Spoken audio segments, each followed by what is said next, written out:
My husband called me from a number I didn't recognize. He begged me not to trust the man in our bed. The call came at 2:47 a.m. while I was lying next to my sleeping husband. The unfamiliar number made me hesitate before answering, but something compelled me to pick up. Lisa? The voice was frantic, desperate. It sounded exactly like Tom. Tom? Is that you? Whose phone are you using? Listen to me very carefully, the voice said, trembling. I need you to get out of the house right now. Don't wake him up. Just leave. I looked over at Tom sleeping peacefully beside me, his chest rising and falling steadily. He'd been home all evening. We'd watched a movie, shared a bottle of wine, gone to bed at our usual time. What are you talking about? You're right here. No, I'm not. I'm trapped somewhere. I don't know where. That thing next to you, it's not me. A chill ran down my spine. Tom, you're scaring me. This isn't funny. Look at his hands, Lisa. Really look at them. I glanced down at the man beside me. His hands were folded peacefully on his chest, but in the dim moonlight filtering through our curtains, something seemed off about them. The fingers looked too long, the proportions slightly wrong. I don't understand what's happening, I whispered into the phone. 3 days ago, I was coming home from work and my car broke down on Riverside Road. A man offered to help me. The next thing I remember, I woke up in some kind of basement. This thing has been pretending to be me. My heart pounded. 3 days ago, Tom had come home later than usual, claiming he'd worked late. But he'd seemed normal, tired, but normal. If you're really Tom, tell me something only he would know. Your scar. The one on your left shoulder from when you fell off your bike when you were 8. You told me about it on our second date at that Italian restaurant on 5th Street. You were embarrassed about wearing a strapless dress because of it. That was correct.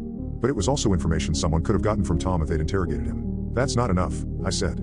Our first fight was about your ex-boyfriend Marcus calling you at 11 p.m. I was jealous and accused you of still having feelings for him. You threw a pillow at me and slept on the couch. In the morning, I made you pancakes shaped like hearts to apologize. No one else knew that story. We'd never told anyone about that embarrassing early relationship moment.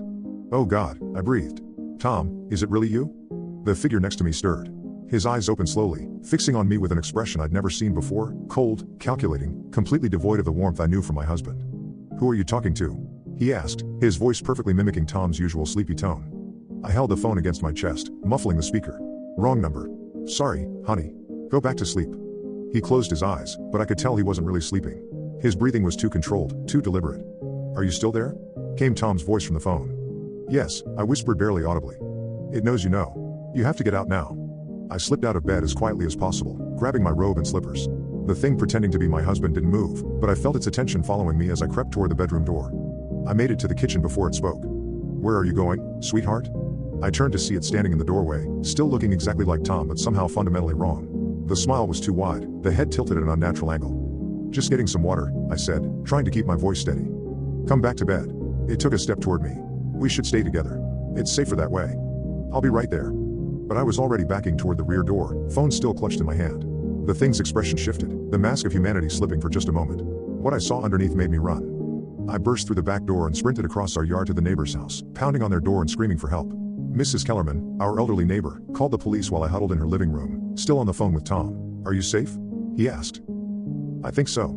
The police are coming. Tom, where are you? How do I find you? I don't know. It's dark here. I can hear water dripping. It smells like mold and chemicals. The police arrived within minutes. I watched from Mrs. Kellerman's window as they approached our house. Through our bedroom window, I could see the thing that looked like Tom standing there, watching them approach. When the officers knocked, it answered the door perfectly calm and collected, explaining that its wife was having some kind of mental health crisis. It was so convincing, so perfectly Tom-like in its mannerisms and speech patterns.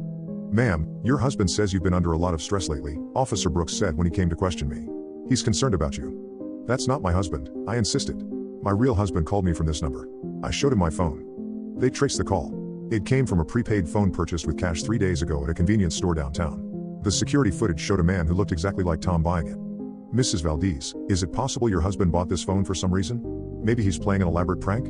I wanted to scream. The thing in my house had everyone fooled. But Tom was still on the line, and over the next hour, he was able to provide details about our shared life that convinced the police something was wrong. Details about our financial accounts, family members, and personal history that seemed impossible for anyone else to know.